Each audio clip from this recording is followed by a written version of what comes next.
This video was supposed to be my April Fool's one. More on that in the end if you care. I don't like beating around the bush.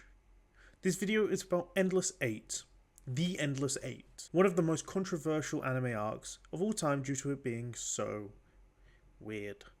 It comes from the second season of one of the most influential anime of all time by the great Kyoto animations themselves. The Melancholy of Haruhi Suzumiya. One of my favourite anime of all time.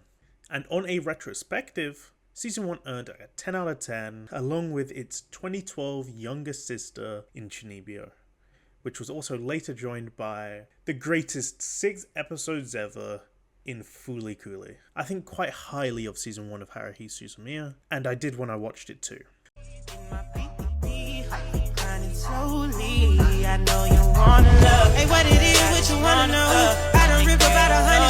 So when Season 2 did a choice that I would have made and have thought about in the past, I was very much entertained. It took 5 episodes of The Endless 8 to finally get me to crack and say that it's too much. And on a retrospective of Season 2, despite understanding its shortcomings as a show, I understood that it tells a story because the melancholy of Haruhi Suzumiya's identity is in its structure. And despite having enjoyed the books I've read, I don't think it would be the same presented otherwise. The Melancholy of Haruhi Suzumiya is a show whose identity is based on its structure. It does not lose its charm from being in chronological order, but its original run back in 06 is structured in such a way to tell its story in the perfect way. The structure of Haruhi relies on the viewer's trust of Kyoto Animations to deliver a story worth the slight confusion, yet it has all the episodes with the essential information placed in the right places, all leading up to one episode that is unironically the peak of the show, and takes place during the dead middle of the chronological order. This event is mentioned at least 3 times during the rest of the runtime and was a major event for each party and the main character who had no allegiance to any of them. The subtle characterization of each character in the Melancholy of Haruhi Suzumiya is exemplified by this unique choice of structure, because when you take a retrospective, especially after Season 2's final arc, you have a moment of realization. And this realization works for the point of Season 1 structure. Season 1 asks one question, and we will never get an answer. Not because they don't intend on giving us an answer, but because Kyoto Animations refuses to give us a 3rd season, and instead decides to animate gay dudes swimming and people playing the trumpets. I definitely remembered what the gay dudes do. Don't trust. And the author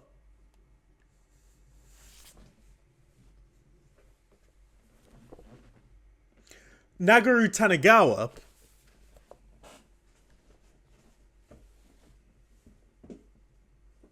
give me a second. Was too busy writing Final Destination and is too good for us now, apparently. What is Haruhi Suzumiya? A question with more answers in Season 2, but gives you ideas in Season 1. As I said earlier, each episode plays a role in explaining Haruhi as a deity-esque figure, but also as a person to a much subtler extent. Yes, it explains the very not subtle part of her character as a flamboyant creature, be it a very wonderful and amazing creature, very obviously, but it keeps her most normal traits quite subtle. Or maybe seemingly subtle next to her huge personality, and that is not an innuendo. She's kind of, for anime characters, middle of the road. This is very well shown in episode 3, where she takes 100% control of a situation by force, purely by manipulation and using her status. She's not anything special, she's just a girl in this context. She manipulates, asks the literature club into giving her the club room, drags a bodacious beauty, calligraphy student, into said club room and keeps her, strips her, then dresses her up in a bunny girl outfit against her will, then makes a IT club member grope her by forcefully moving his hand and getting Kyon, my boy, to take the photo, and says if she doesn't get their best PC, she would just hand in the evidence. And when they didn't take kindly to that, she just said, oh, I'll say you all joined in. That's incredible. It's beautiful. All with a smile on her face, a very, very beautiful smile. Before this, we knew her as a weird girl, who was slightly pushy with what she wanted, and this episode gives us the context clues as a character, but we had yet to see anything supernatural.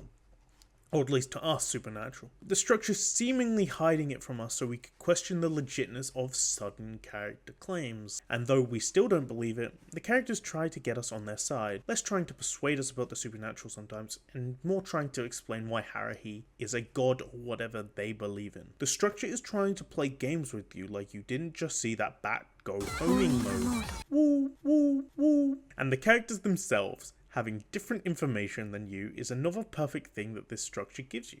You aren't Kyon. It both solidifies Kyon's importance to Haruhi, be it as a person or a being of high importance, and your own urgency. It takes the shackles of being an audience insert from Kyon and allows him to be his own character, and allows you to come up with your own ideas and theories about Haruhi and what's going on. The structure also allowed it to hide twists but also hint at them if you are quite perspective.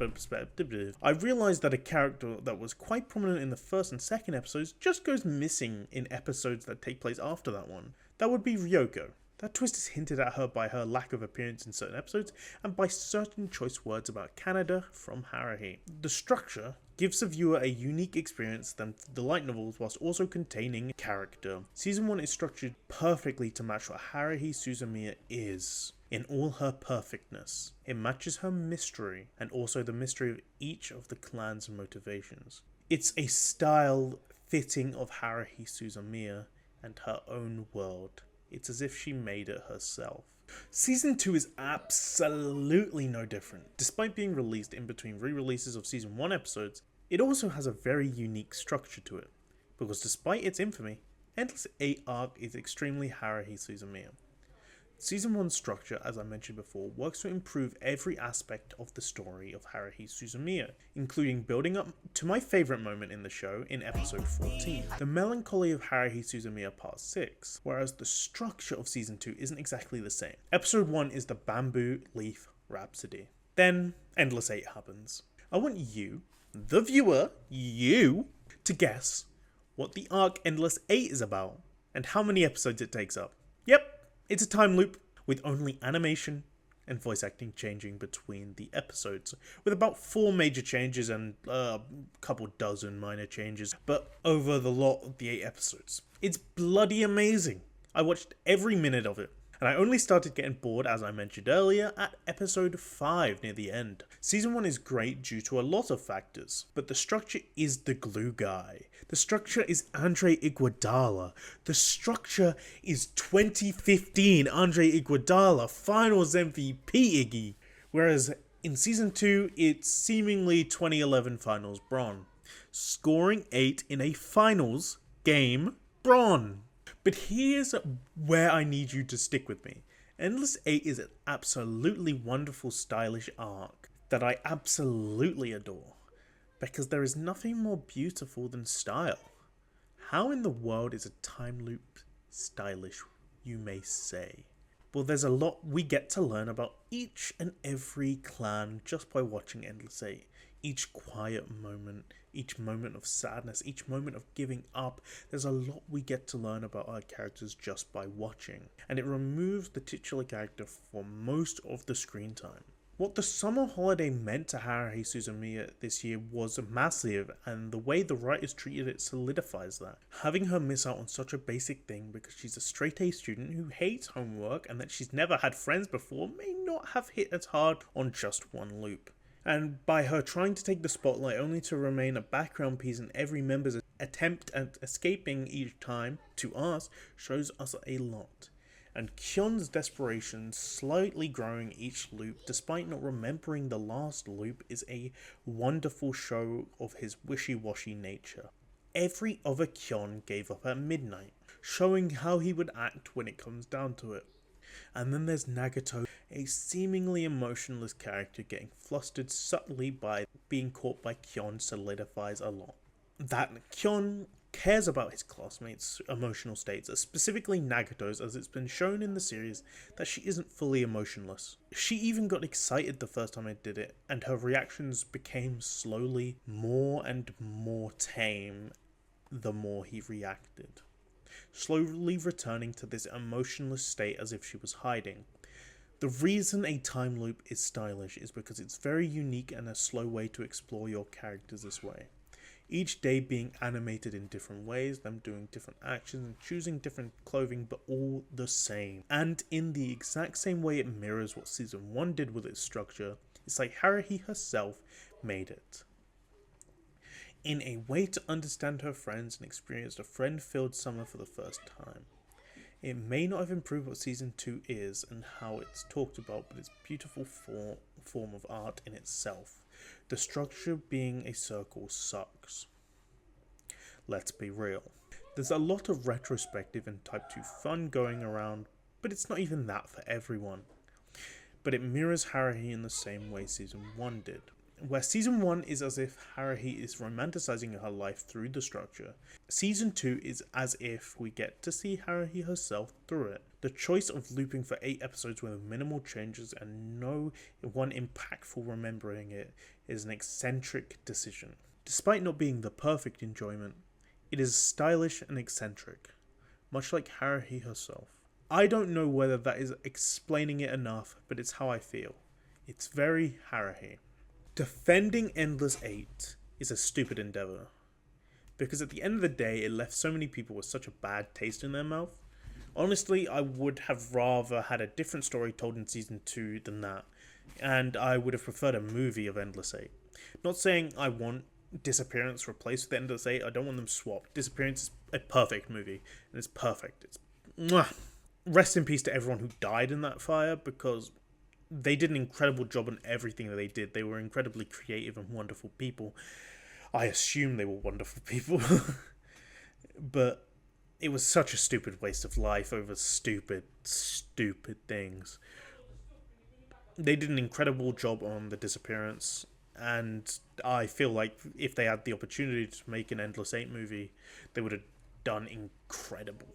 There's also another thing I disagree with online, however, and that's Endless 8 is a requirement to understand Disappearance. The Disappearance of Haruhi Suzumiya is a wonderful, wonderful movie, and Nagato Yuki is a character who has been characterized so well outside of that movie and outside of Endless 8 that I feel like it's justified no matter whatever you watch, right? If you if you wanted to show that off, you could have cut down Endless 8 by 3 or 4 episodes and it'd still be just as impactful, right?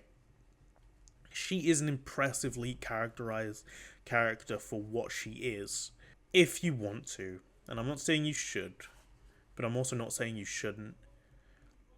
If you want to get that experience and watch Disappearance, you don't need to watch every Endless 8. Watch episode 1, or episode 2, I think episode 4, and then episode 8. I think that gives enough, right? That's not perfect. I haven't watched Endless 8 in like half a year. Over that probably. There's probably some perfect one. Honestly, I think there's something in every episode worth watching for. But don't. It's not worth your time.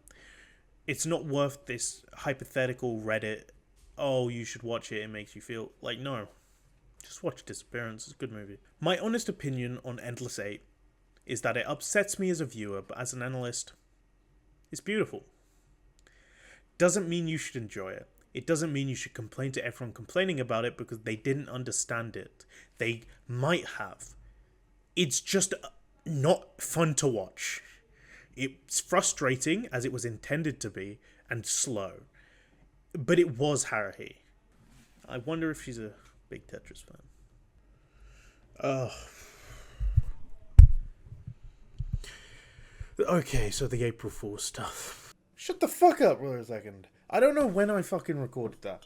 I don't know when I recorded that. At whatever point in my life. I've already complained about all that shit.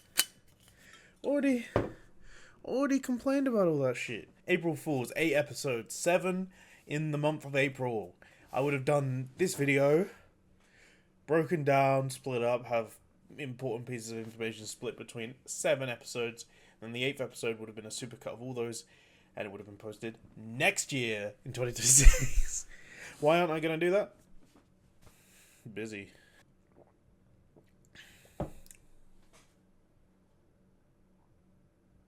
That's orgasmic. I'm mentally ill. Okay, thank you guys so much for watching. Enjoy your day.